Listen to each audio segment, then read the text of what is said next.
வணக்கங்க ஐயா. வணக்கம்மா. ஐயா, திருச்சிற்றம்பலம்னா கொஞ்சம் விளக்கம் சொல்லுங்க. திருச்சிற்றம்பலம். திருச்சிற்றம்பலம் என்றது நம்முடைய ஆன்மா சிதாகாசம் இருக்கின்ற இடம். அதாவது அந்த பகர வடிவ குழி. அதுதான் சரி. சிற்றம்பலம், சிற்றசபை.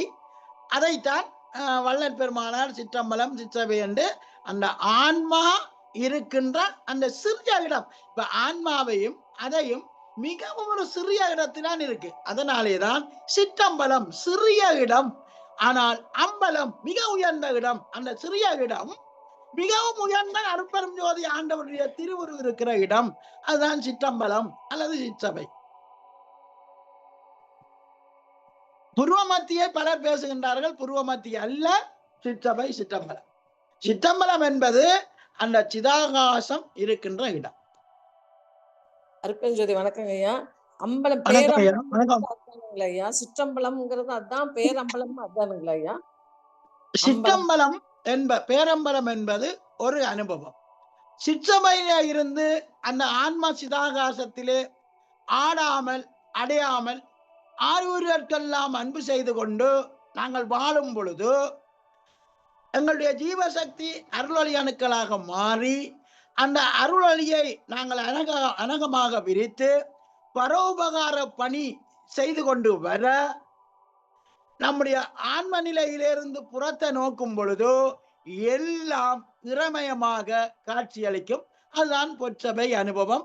இதைத்தான் சிற்றசபையும் பொற்சபையும் சொந்தம் எனதா சென்று பாடினார். எல்லா உலகமும் என்னுலக ஆயின, எல்லா உயிர்களும் என்னுயிராயின என்று திருவருப்பாவிலே அழைப்பாக பாடுகின்றார். நாங்கள் நெடுக விசாரத்திலே பார்த்திருக்கின்றோம். எங்களுக்குள்ளே நம்முடைய ஆன்ம சிதாகாசத்திலே இருந்து நோக்கும் பொழுதுதான் புறநிலையும் அதுமயமாக தெரியும். நாங்கள் இந்த கண்ணாக நோக்கும் பொழுது பேரம்பல அனுபவம் விளங்காது. அப்ப சிற்றசபையிலே இருந்து கொண்டு அந்த சிதாகாசத்திலே இருந்து வாழ்ந்து கொண்டு அந்த எப்படி ஒரு டோர்ச் லைட்டை அடித்து நாங்கள் இருட்டுக்கே ஒரு பொருளை தேடி எடுக்கின்றோமோ அதே போல அந்த அருளொளியோடு இணைந்து அந்த அறிவு தொழிற்படும் பொழுது புறநிலையிலே அந்த அறிவு அருளொளிமயமாக தொழிற்படும் பொழுது புறமெல்லாம் அருள்மயமாக தெரியும். எல்லா பொருளும், எல்லா ஜடபூத அணுக்களும், கிணறாக இருக்கட்டும், மரமாக இருக்கட்டும், செடி கொடியாக இருக்கட்டும், எல்லாமே இறைவன், எல்லாம் இறைவனாகத்தான் இருக்கின்றான் என்கின்ற உண்மைதான் பேரம்பல அனுபவம் என்றாலும் சரி, அதாவது பொற்சபை அனுபவம் என்றாலும் சரி, இதெல்லாம் ஒரு அனுபவம் தான்.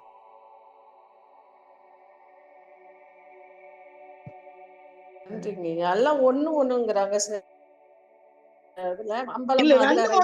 அப்படி உண்டாகும். சிற்றசபை அனுபவம் சிற்றசபையிலே விளைகின்ற அருளொளி அனுபவம். அந்த நிலையிலே இருந்து கொண்டு நாங்கள் புறத்தை நோக்கும் பொழுதுதான் புறவும் அதுமயமாக காட்சியளிக்குமே. நாங்கள் அருளொளிமயமாக மாறிவிட்டோம். அந்த அருளொளியிலே இருந்து அருளொளிமயமாகவே நாங்கள் வாழ்ந்து கொண்டிருக்கின்றோம். நாங்கள் நித்திய ஜீவனாக மாறிவிட்டோம். அந்த நிலையில இருந்து கொண்டு புறத்தை நோக்கும் பொழுது அண்ட சராசரம் அனைத்தும் அருள்மயமாகத்தான் காட்சி வரும். அந்த அருள்மயமான காட்சி தான் பேரம்பல அனுபவம், பொற்சபை அனுபவம். ரெண்டையும் பிரிக்க முடியாது, ரெண்டையும் பிரித்து பார்க்க முடியாது. ஆனால் சிற்றசபை அனுபவத்தை பெறாமல் பொற்சபை அனுபவத்தை பெற முடியாது. நன்றிங்க ஐயா. இது எப்ப இருந்து சந்தேகமா இருந்தது. நன்றிங்க. ஆமா, நீங்க இதுல சந்தேகப்பட வேண்டிய தேவை. எங்களுக்குள்ள சிற்றசபை அனுபவத்தை கண்டாதான் பொற்ச அனுபவம் விளங்கும்.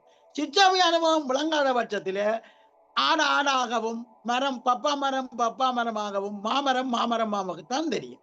சிற்றசபை அனுபவத்தை பெற்றுவிட்டால் அங்கு அருள் தொழிற்பாடு எங்களுக்குள்ளே அதுமயமாக நாங்கள் இருக்கின்ற காரணத்தினாலே இன்னும் நாங்கள் சுவாசிக்கின்ற வாயு சக்தியில ஜீவசக்தி அருளொளி அணுக்களாக செயற்படுகின்ற காரணத்தினாலே அந்த அருளொளி தான் எல்லாமாக இருக்கின்ற அண்ட சராசரம் அனைத்தும் தன்மயமாகத்தான் இருக்கின்றது என்பதை எங்களுக்கு உணர்த்துகின்ற நிலைதான் பொற்சபை அனுபவம், பேரம்பல அனுபவம். அதுவும் ஒன்றுதான்.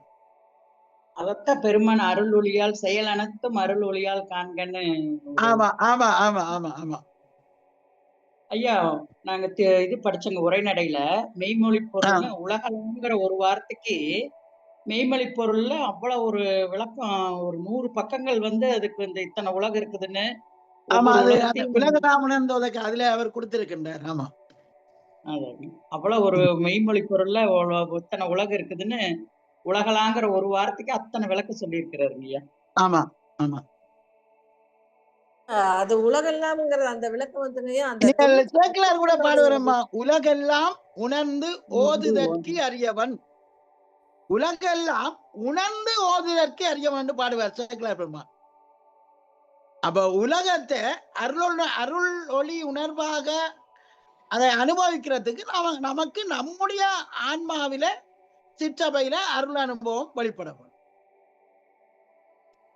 இப்படி ஆன்ம நிலையில இருந்து கொண்டு புறத்தை நோக்கும் பொழுதுதான் உலக சகோதரத்துவம் எங்களுக்குள்ள வெளிப்படும்.